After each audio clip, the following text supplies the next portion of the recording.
Sigrun has been important to you for as long as I have known you. What happened in the beginning? Oh, it's a typical enough story. A boy meets girl, girl fulfills her ambition to transcend the physical plane and become a Valkyrie of Valhalla.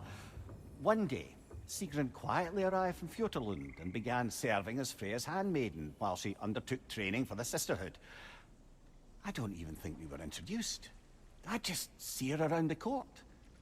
Of course, I'd observed her loveliness and impressive stature long before we fell to talking. But we seemed cut from different cloth, I suppose. Never occurred to me we'd get along as well as we did.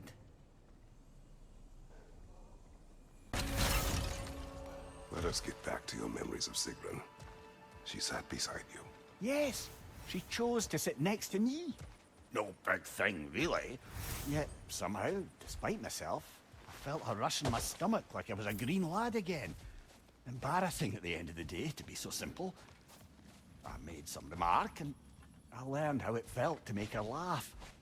And suddenly I felt more at ease. Almost eerily so. Calm within each other's storms, I suppose. Faye had a way of describing that. Peace dwells among us. Lovely, brother. That's exactly right.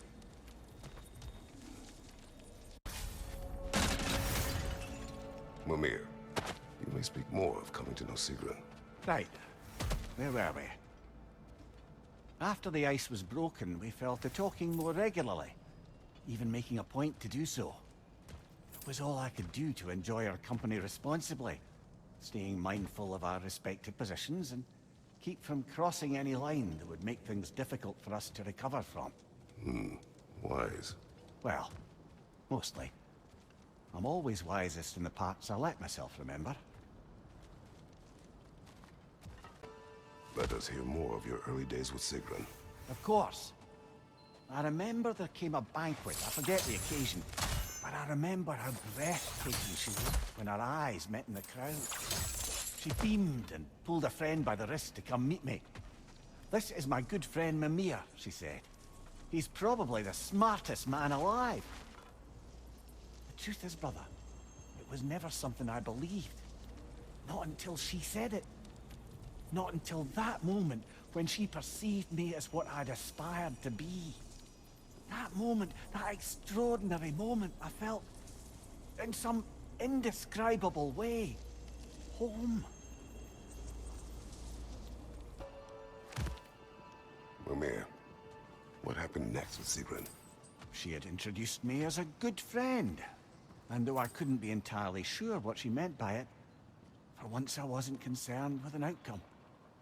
Regarding Sigrun, I knew my answer was yes. The question itself seemed secondary. You were not upset she called you friend. Show me someone for whom friendship means lack of love, and I'll show you someone who wonders why their lovers never end up being worth their time. Perhaps. But you did not express your feelings. Oh, I don't think she could have escaped noticing them. I just never asked her anything I felt sure she'd have to refuse. Your relationship with Sigrun. Why so reluctant to tell her how you felt? She was on the Valkyrie's path, preparing to transcend her corporeal form. That was her focus, her chosen purpose, and I didn't want to suggest myself as an obstacle. I suppose I let some part of myself imagine she might recognize my affection, even reciprocate it.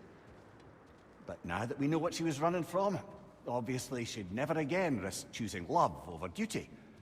A unique, heartfelt friendship, that is what could endure, and that is what I chose to embrace.